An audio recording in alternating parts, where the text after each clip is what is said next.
Bueno, buenos días a todos ustedes. Es un placer estar en Uruguay otra vez. Creo que, sí, por favor. Creo que un acto que va a ocurrir al final de todo esto, de toda esta mañana, va a ser una forma de decirme chao, no vengas más y nos tenés aburridos hablando de los mismos temas. Y la verdad que quiero hacer una pequeña introducción y trataré de terminar todo a tiempo, pero tiene que ver con, o está en relación con lo que escuchamos en la sesión anterior y especialmente la magnífica charla de Carolina.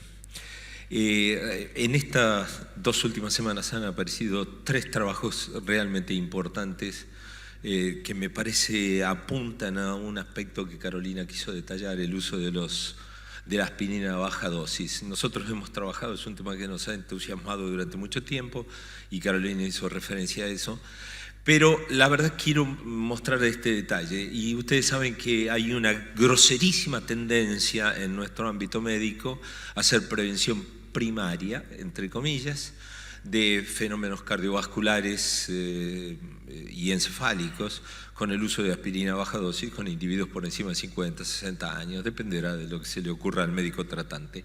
Acaba de aparecer dos trabajos en New England Journal of Medicine una semana atrás, del mismo grupo con una cantidad de miles de enfermos que han seguido durante mucho tiempo y han demostrado que el uso preventivo de la aspirina no tiene ninguna ventaja sobre la prevención, en la prevención primaria, sobre la prevención de los fenómenos cardiovasculares y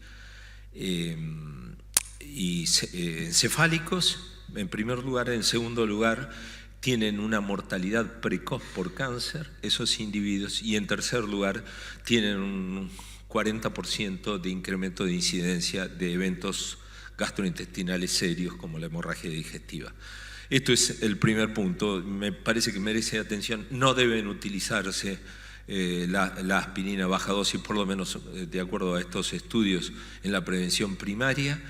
Y el tercer estudio acaba de aparecer en Gastroenterology recientemente, es la prevención de las enfermedades la prevención de efectos secundarios gastrointestinales, hemorragia digestiva, específicamente en individuos que utilizan aspirina como prevención secundaria utilizando prostaglandina. Una circunstancia que viene prometiéndose hace más de 30 años como uno de los valores, el único valor terapéutico en lesiones de intestino delgado y colon por aspirina, pero esta es una de las evidencias más concretas de cómo uno puede reducir la cantidad de eventos adversos. Bueno, ahora se acabó todo esto, me voy al tema de las patologías dependientes del gluten y voy a poner un subtítulo de todo esto que es separando la paja del trigo. No sé por qué circunstancia cae bastante bien al tema específicamente que vamos a hablar ahora y intento sumariamente hacer un resumen de una presentación de un caso clínico absolutamente real de una mujer de 32 años con un alto cargo ejecutivo en una empresa internacional, 8 años de distensión, dolor abdominal, bajo peso corporal, diarrea, constipación, discreta anemia por deficiencia de hierro y severa fatiga. El diagnóstico pasó por 8 gastroenterólogos diferentes durante estos 8 años y por varios clínicos que le evaluaron estrés, síndrome de intestino irritable, alergia alimentaria o intolerancia a la lactosa, pero ocurrió que a partir de la evolución del cuadro clínico, sus amigos y ella misma hicieron investigaciones a través de internet y ella supuso que podía tener una enfermedad relacionada al gluten, específicamente creyó que podía tener una enfermedad celíaca, se lo dijo a sus gastroenterólogos, no le dieron importancia a la situación. Esto ocurrió en 2011 y van a ver qué importancia tiene esto del 2011. Y la enferma empezó a hacer dieta libre de gluten, lo que le generó una clara mejoría de los síntomas, grosera mejoría de los síntomas. Entonces fue a su último gastroenterólogo y dijo: ¿viste? Vos me dijiste que yo no era celíaca, pero mira, hice una dieta libre de gluten y me siento mucho mejor. A regañadientes el médico le realiza serología de enfermedad celíaca o para enfermedad celíaca, básicamente transglutaminasa que fue negativa y anticuerpos antigliadina que dieron 61. ¿Y qué me decís ahora? Bueno, lo lleva a una biopsia duodenal normal. Yo la revisé la biopsia y realmente era normal, y ahí vino la gran duda. Pero esta chica me dijo, ya venía en consulta con cantidad de cosas y estudios que le habían realizado, me dijo, yo vengo a que usted me confirme que no tengo enfermedad celíaca, pero le aclaro una cosa, a pesar de que me diga que no tengo enfermedad celíaca, nunca voy a dejar la dieta libre de gluten, porque en los últimos 8 años he tenido una vida tremendamente alterada en calidad y nunca he logrado la mejoría con alguna medicación como la que estoy logrando en este momento. Esto coincide con el reconocimiento de esto, de un conjunto de síntomas que están muy en relación con lo que parecía el gluten inicialmente. Y ahí, por el 2012, surgieron la terminología de sensibilidad al gluten no celíaca, sensibilidad a las harinas no celíacas, trastornos relacionados al gluten, sensibilidad al gluten o harinas no celíaca. Estos dos últimos son los que más han sido utilizados en los últimos tiempos y básicamente hay 6. Fíjense, esto comenzó en 2012, la primera reunión o convención entre expertos en enfermedad celíaca para tratar de empezar a interpretar qué era lo que estaba pasando. Si bien se habían reconocido algunos casos muchos años antes, pero ahora ya parecía constituir un cuadro clínico muy definido. Lamentablemente estamos en el comienzo de toda esta historia y esos 6 consensos que se lograron generalmente con los mismos expertos vienen de 2012 hasta ahora, o sea que se produce uno por año. Sin embargo, no es mucho lo que hemos logrado reconocer e identificar, y voy a hablar de algunos aspectos generales de esto, epidemiología de estas patologías como la sensibilidad al gluten o harina no celíaca, que es la denominación que vamos a utilizar de ahora en adelante. Vamos a hablar sobre aspectos clínicos, sobre la relación que existe entre esta sensibilidad al gluten o a las harinas y el intestino irritable, la patogénesis, el diagnóstico, como debería hacerse en 2008 con todas las dificultades. En términos de aspectos generales, fíjense el interés que ha habido en las redes, el incremento notable, nada más que en la búsqueda a través de Google en inglés en los últimos 10 años. Y otro de los aspectos que nos puede dar idea de cómo ha trascendido esto es cómo ha crecido el mercado de dietas o alimentos libres de gluten. Fíjense que ha superado, esto yo lo remarco ahí muy bien en la curva de seguimiento del gasto en Estados Unidos anual en dietas libres de gluten, ha superado las dietas bajo contenido de carbohidratos o de bajo contenido de grasas. El incremento en los años iniciales ha sido del 28% anual en el gasto en Estados Unidos en este tipo de alimentos. Se considera que en el mundo está alrededor del 12% anual y en Estados Unidos para este 2017 es de $7.000 millones, lo que ellos llaman 7 billones de dólares.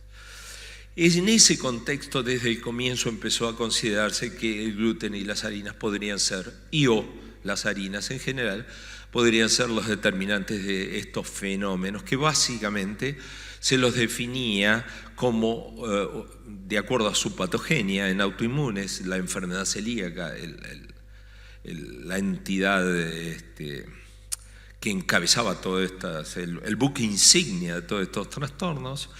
Un fenómeno alérgico, pero hoy sabemos que puede ser IgE dependiente o no dependiente, que son las alergias a las harinas, en adultos probablemente absolutamente infrecuente, lo que es una suerte porque son trastornos bastante bien definidos, algunos de ellos y bastante severos en su clínica, y uno inmunológico, pero que no es autoinmune ni alérgico y que probablemente participa en la inmunidad innata, que es la sensibilidad al gluten o a las harinas no celíacas. Ahora, en todo esto, y desde el comienzo, allá por 2012, se involucró a otro trastorno, que es la intolerancia a hidratos de carbono y a los FODMAPs, de los cuales vamos a hablar brevemente. Circunstancia toda esta que está sumergida en un oscurantismo producto de las deficiencias que tenemos en el diagnóstico de los enfermos.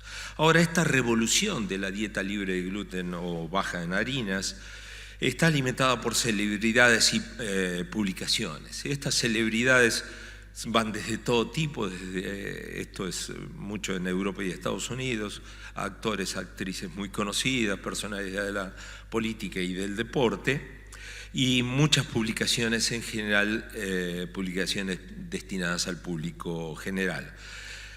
Ahora, ¿cuáles son las razones que inducen a evitar el consumo de gluten o harinas? La autoprescripción es la más importante, y ya vamos a ver algunos datos al respecto, porque en general mejora síntomas gastrointestinales y además porque hay un concepto muy generalizado que la dieta baja en harinas o libre de gluten genera condiciones de salud diferentes y eso los hace a los individuos consumir dietas teóricamente más sanas. Pero también por consejo profesional, que sean individuos que tengan enfermedad celíaca bien establecida, que sean familiares directos y que conviven con pacientes celíacos, porque tienen síntomas de intestino irritable, por indicaciones incorrectas, muchas veces malinterpretación diagnóstica, y ya vamos a hablar, o porque realmente tienen una sensibilidad al gluten o a las harinas no celíacas. Fíjense este detalle que lo pongo, porque ha habido muchísima información al respecto desde Djokovic a esta parte, que es la relación que hay entre la dieta libre de gluten o baja en harinas y el deporte. El 42% de los atletas de alta competencia de la Unión Europea están consumiendo dieta libre de gluten, de alta competencia, de alto nivel de competencia, atletas y deportistas muy reconocidos. Ahora, las razones por las cuales hacen esto es porque creen que consiguen, básicamente la razón más importante es creen que consiguen un mejor rendimiento. Desde que Djokovic dijo que él había llegado a la posición número 1 del ranking de tenis, era porque estaba haciendo esa dieta. Todo el mundo va a un especialista italiano que parece que es el maná de la dieta libre de gluten para los deportistas. Ahora, ¿es realmente esto que produce una alta performance deportiva? ¿Es el efecto de creer que esto es así, o algo así como placebo? ¿O porque el gluten ejercería algún fenómeno sobre la permeabilidad intestinal que pudiera alterar el rendimiento físico? La única evidencia que existe en la literatura de la performance clínica es lo que está demostrado en el gráfico de la derecha, donde van a ver ustedes que en realidad estudiados cuando consumían gluten y después de la dieta libre de gluten, el rendimiento deportivo de esta gente no varió. Y esto es lo que decían los datos sobre por qué la gente evita gluten. Solamente el 20% de todos los individuos que están realizando una dieta de bajo contenido en harinas o gluten, solamente el 20% decía porque mejoran los síntomas gastrointestinales, porque mejoran síntomas extraintestinales o porque tienen enfermedad celíaca. La mayoría lo hace porque consideran que hacer una dieta libre es más saludable. Y el segundo grupo de individuos en importancia numérica es porque consideran que la dieta libre de gluten es apropiada para bajar de peso. Ahora, de todos los individuos que hacen dieta libre de gluten, ¿qué proporción de ellos, porque deciden hacer dieta libre de gluten, qué proporción de ellos constituyen de la población que se estudia en líneas generales? ¿Y qué proporción tienen enfermedad celíaca real en esos lugares? Fíjense ustedes que la proporción de individuos que están haciendo dieta libre de gluten va entre 0.5 y 12% de la población general, mientras que la prevalencia de enfermedad celíaca varía de 0.7 a 1.3%. Y eso ha sido estudiado aún en Argentina, en la provincia de Santa Fe. usando estadísticas de prevalencia de enfermedad celíaca, que son unas realizadas por nosotros hace casi 20 años atrás, y consideran que 1.2% de la población encuestada está realizando dieta libre de gluten por su propia decisión. Fíjense ustedes cómo, tomados distintos periodos de tiempo, en Estados Unidos hay mucha cantidad, se va incrementando la cantidad de gente que está haciendo dieta libre de gluten, y simultáneamente en el color más clarito, que creo que se ve ahí en la parte superior de las columnas, es la cantidad de individuos con enfermedad celíaca que están diagnosticados. O sea, hay muchísimos individuos que hacen dieta libre de gluten, y si bien ha incrementado el diagnóstico de enfermedad celíaca, es una mínima proporción de todo eso. De todos los individuos que realizan dieta o restricción de gluten y harinas, ¿qué proporción de ellos responden a lo que ha sido considerado por un consenso de Salerno el método que podemos tener para hacer un diagnóstico preciso o aproximadamente preciso de sensibilidad al gluten no celíaco, que es el desafío con gluten doble ciego en individuos que están realizando la dieta libre de gluten? De todos los que restringen el consumo de gluten, entre el 5 y el 30% de ellos cumplirían los requisitos de reaparición de síntomas, de diagnóstico de sensibilidad al gluten o a las harinas no celíacas, por la reaparición de síntomas luego del desafío doble ciego que les he mencionado anteriormente. Y esto probablemente corresponda entre el 1 y el 5% de la población general. Pero surge una pregunta a todo esto: ¿es la dieta libre de gluten dañina para los individuos no celíacos? Esto ha tenido mucha popularidad en los últimos 2 años en publicaciones generales, y básicamente se ha dicho que existen efectos nutricionales nocivos de la dieta libre de gluten. Por ejemplo, un incremento del consumo de calorías, de carbohidratos simples, de grasas saturadas y de lípidos, y una disminución en el consumo de zinc, magnesio, hierro, vitamina B, D, calcio, folatos y fibra dietaria fundamentalmente.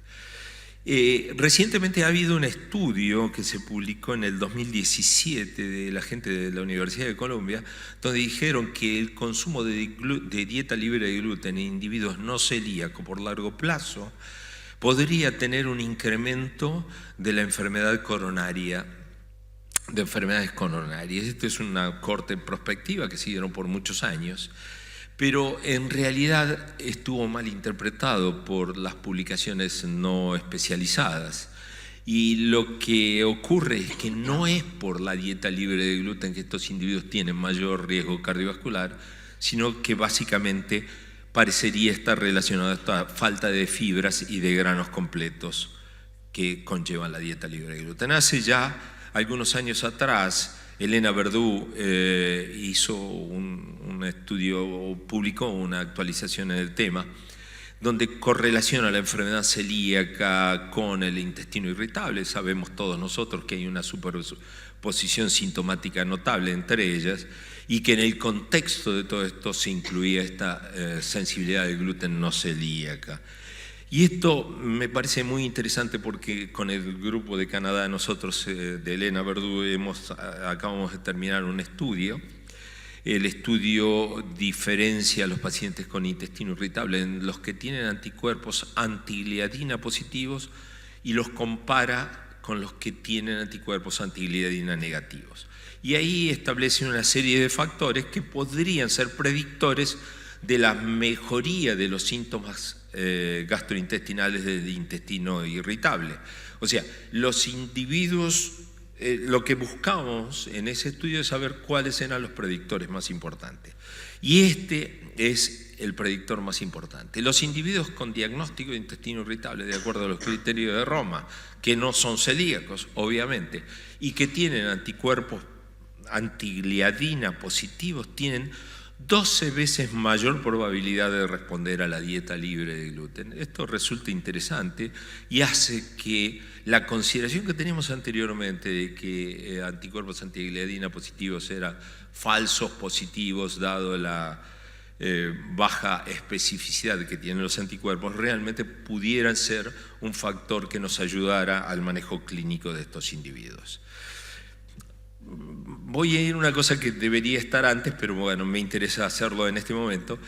¿Qué es clínicamente la sensibilidad al gluten o a harinas no celíacas? Síntomas intestinales y extraintestinales que ocurren luego de la ingesta de gluten o harina en pacientes en quienes se excluyó la enfermedad celíaca y obviamente alergias a las harinas. Ahora, la sensibilidad al gluten o a las harinas autopercibidas es una cosa diferente. Son individuos que reportan evitar la dieta, evitar el consumo de esos factores alimentarios para mejorar síntomas sobre la base de su propia decisión. Y como vimos nosotros, esto con una escasa frecuencia es realmente una sensibilidad glutenocelíaca. Una de las preguntas que trato de definir aquí, el objetivo central de esto es tratarle de llevar a ustedes información para decirles la sensibilidad al gluten o a las harinas no celíacas existe. No solo es una respuesta inespecífica a una dieta, sino que hay fenómenos que pueden demostrar que esto es así y que tiene una raíz inmunológica. Hay un estudio muy reciente de un grupo italiano de Sicilia, donde demostraron que la sensibilidad al gluten o a las harinas no celíacas es una enfermedad o un trastorno permanente, y lo siguieron por mucho tiempo y volvieron a hacer nuevos estudios, sobre todo ese estudio de desafío doble ciego, controlado con placebo, y demostraron que la gran mayoría de los individuos después de 8 años en dieta libre de gluten vuelven a reiterar o reiteran su sintomatología una vez que se les reintroduce el gluten. Ahora, ¿por qué se produce? Hay factores como el gluten, propiamente dicho, unas proteínas que están al lado del gluten, que son los ATI o ATIs, los carbohidratos y FODMAPs, y no sabemos muy bien cuál es el rol del microbioma en estos individuos. En este sentido, ha tenido especial importancia en términos de gluten una secuencia aminoacídica que no es la que propiamente desencadena la enfermedad celíaca, que son péptidos que están entre en la secuencia de aminoácidos entre la posición 31 y la 43, y que probablemente desencadenan la inmunidad innata por un mecanismo que ya les voy a hablar. Pero ha aparecido en los últimos años una proteína que constituye menos del 2% de la proteína total que tienen los cereales, especialmente el trigo, que es una familia de inhibidores de tripsina y amilasa que están ahí para proteger los cultivos de infecciones que pueden tener. El incremento que se le ha producido en los últimos años en la concentración pasó de 1,6 a 2%, probablemente sea un factor responsable de esta oleada de casos que estamos teniendo en los últimos 10 años. Estos ATIs son esenciales y tremendamente potentes, son importantes en el desarrollo de granos, inducen con mucha potencia la respuesta innata, activa un complejo molecular a nivel de los linfocitos intraepiteliales, muy alta bioactividad, pero lamentablemente todavía le falta estudios clínicos que abonen ciertamente a ello. Y este es el mecanismo íntimo de la enfermedad. Básicamente lo que hay es una estimulación de la producción de IL-15, esos IL-15 lo que generan es un incremento de los linfocitos intraepiteliales y por esa vía de inmunidad innata generan síntomas. También ha tratado de asociarse este incremento en la aparición de pacientes con estas características con el uso de glifosato en cultivos de trigo, y esa correlación es, van a ver ustedes el uso de glifosato en la curva negra y el incremento de la incidencia, en este caso de enfermedad celíaca, en las barras amarillas, y como es coincidente. Sensibilidad es un fenómeno inmunológico, intolerancia es la insuficiencia enzimática, y ahí es donde interviene el FODMAPs. No voy a agregar más cosas, pero básicamente son azúcares mal digeridos, mal absorbidos, que son digeridos por enzimas a nivel del colon y generan todos los síntomas intestinales y extraintestinales: distensión, dolor abdominal, molestias abdominales, alternancia de diarrea y constipación, obviamente diarrea y algunos otros síntomas. Pero no dejemos de prestarle atención a los extraintestinales. Los neurológicos son múltiples: cefalea, migraña, ansiedad, confusión, entumecimiento, ataxia por gluten. Hay lesiones de piel como rash y dermatitis que están asociadas a estas entidades, y manifestaciones musculoesqueléticas como el síndrome de tipo fibromialgia. Saben ustedes la vaguedad en cuanto al diagnóstico de esta entidad. Y básicamente es notable ver cómo el 80% aproximadamente de los pacientes tienen fatiga y debilidad. Hay que excluir la enfermedad celíaca, sabemos cómo es la forma de hacerlo. También hay que excluir alergias a harinas, pero esto es bastante más fácil cuando estamos viendo adultos porque es poco probable que esto exista, es muy raro. Pero se puede hacer diagnóstico positivo. Hay evidencias clínicas muy apoyadas. Las evidencias clínicas de sensibilidad al gluten no celíaca es cuando los individuos tienen rasgo neurológico como lo que habíamos mencionado. No hay buenos biomarcadores más allá del anticuerpo antigliadina. La biopsia puede ayudar y la genética no ayuda mucho. Bueno, hay formas de diferenciarlos de la enfermedad celíaca que no voy a entrar. Aquí está la frecuencia con que los anticuerpos antigliadina pueden estar presentes en los individuos que están bien definidos de acuerdo a los criterios de Salerno como sensible al gluten no celíaca. Va entre 30 y 50% de ellos tienen anticuerpos antigliadina positivos, especialmente IgG. Y en un reciente estudio, un grupo combinado de Estados Unidos e Italia han tratado de definir si la combinación de varios marcadores podrían ser discriminativos como para definir sensibilidad al gluten no celíaca. Y parece ser que algunos de ellos, como algunos anticuerpos antiflagelina y IFAB, más anticuerpos antigliadina, podrían definir esto que está circulado ahí, que son los pacientes con enfermedad celíaca. Ya termino. Desde el punto de vista histológico, es muy interesante decir que si nosotros hiciéramos una biopsia duodenal, veríamos que una proporción de individuos importante tiene un incremento de linfocitos intraepiteliales. Y aquí hay un rasgo muy diferencial a la enfermedad celíaca. Mientras que en la enfermedad celíaca los linfocitos intraepiteliales que se incrementan son del tipo gamma delta, en la sensibilidad del gluten o a las harinas no celíacas son del tipo alfa beta. Una metodología bastante compleja para realizar, pero que permite interpretar que esto es una entidad de por sí independiente. Y el otro factor importante es que además hay un incremento de eosinófilos en la lámina propia de los pacientes. Voy a terminar con mi mensaje para llevar de todo esto. La sensibilidad del gluten a las harinas no celíacas es un síndrome mal definido. Probablemente estemos como estábamos en los años 70 en términos de conocimiento de la enfermedad celíaca. La gente que evita trigo genera confusión a toda esta historia. La epidemiología aún es pobremente entendida, como hemos visto.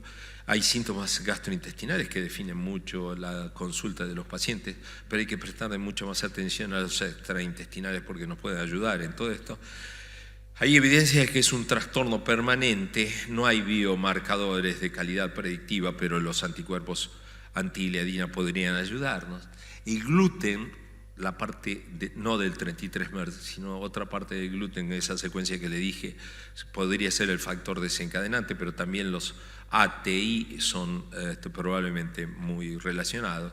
Obviamente el consumo de carbohidratos y FODMAP pueden contribuir a los síntomas.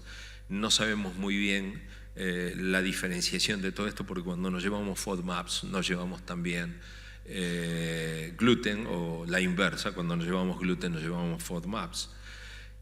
Limitado conocimiento en la patogénesis, alta probabilidad de ser un trastorno diferente a la enfermedad celíaca, y finalmente se requiere mucha investigación adicional para que podamos reconocer esto. Como decía, separar la paja del trigo. ¿Y qué es lo que nos diferencia de estos dos animales?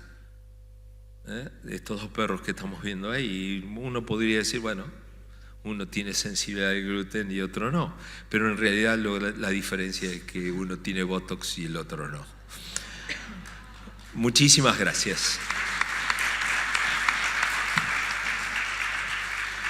Bueno, ¿se escucha? Muchas gracias, excelente presentación. Bueno. ¿Y preguntas? ¿Sí? Y probablemente. Toda su vida, y bruscamente empiezan con estos síntomas, y eso es lo que hacen, consultan al doctor Google y hacen la autoexclusión y llegan a nosotros, y la historia que contaste es la de todos los días.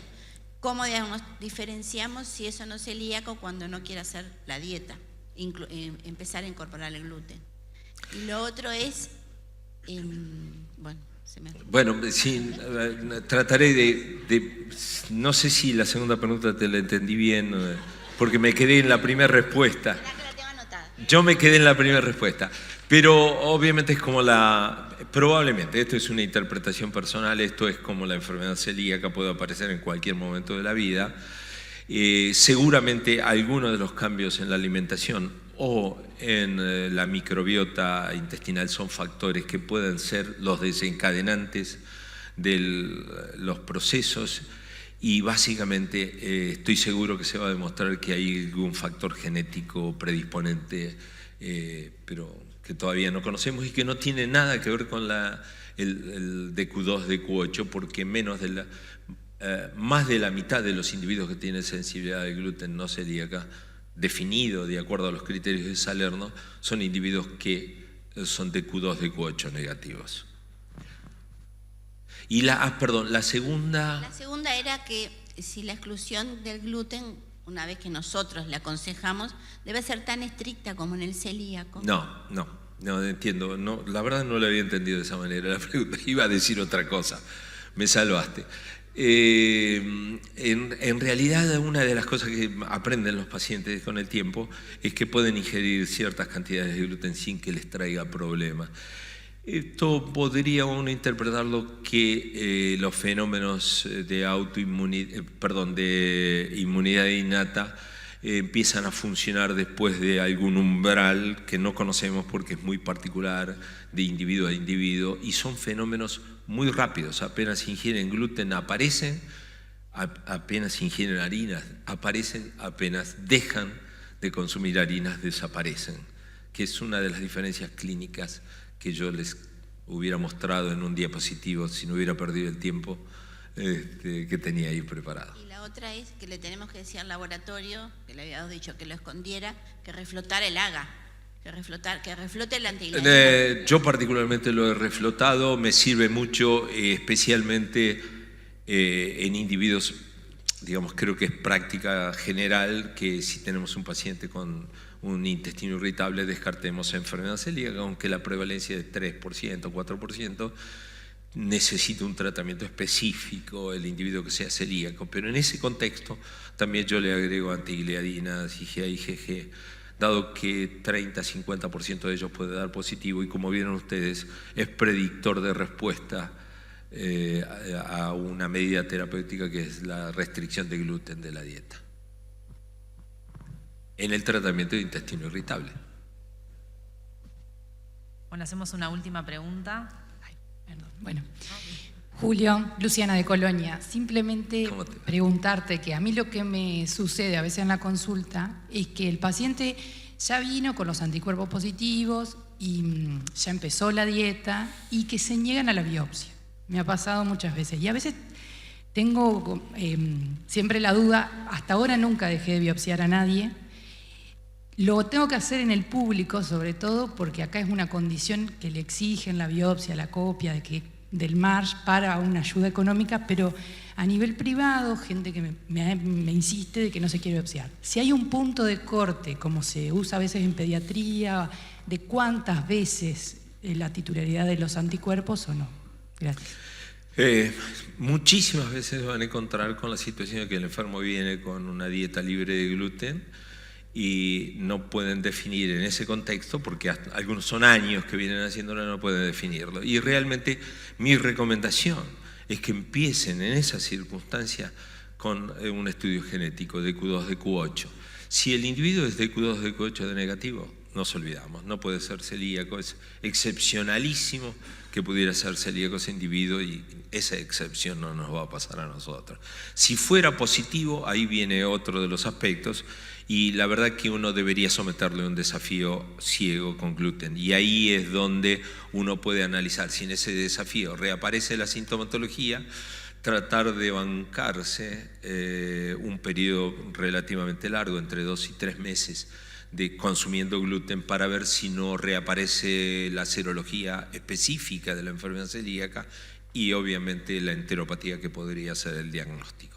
Ahí creo que uno debería considerar cómo diferenciar, cómo hacer diagnóstico diferencial en estos individuos que llegan con dieta libre de gluten por largo plazo.